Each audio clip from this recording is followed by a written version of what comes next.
Today we're making orange cranberry nut bread.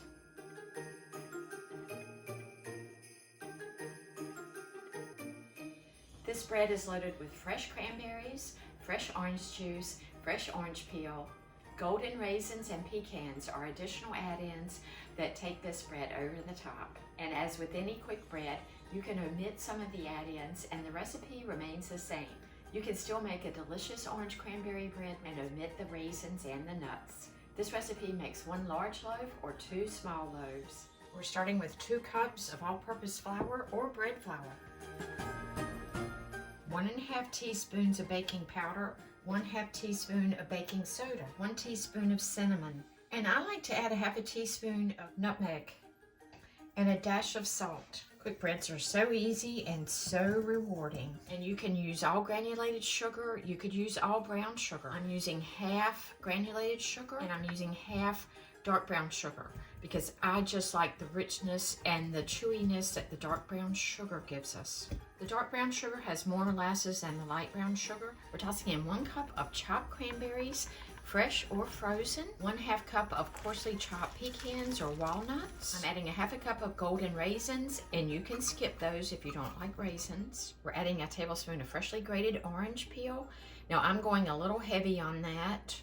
I love orange. Now we are adding orange juice to this. This is going to be a great cranberry orange bread. This bread is so heavenly. I just love it. We're going to make a well in the center. We're adding 1/4 cup of melted butter that has been cooled because we're adding 2 eggs and we don't want to cook our eggs.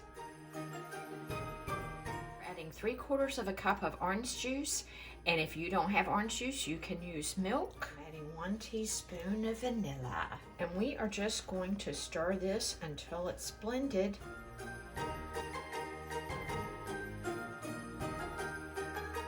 Once you don't see any flour, you're done. I'm baking this in 2 8x4-inch loaf pans. The volume in 2 8x4-inch loaf pans will fit a 9x5. You would just have to increase the cooking time. And I'd like to push this dough into the corners. It's a pretty thick batter. Our cranberry orange loaves are going into a 350-degree oven. We'll perform the toothpick test and we'll be back. My loaves baked 51 minutes. Toothpick comes out clean. We're going to leave them in the pan for 10 minutes. Then we'll turn them out on a rack to completely cool. These loaves just always bake up perfectly for me. And they are so delicious. You can dress them up with a simple orange and powdered sugar glaze. I leave these unglazed because these are usually gifts.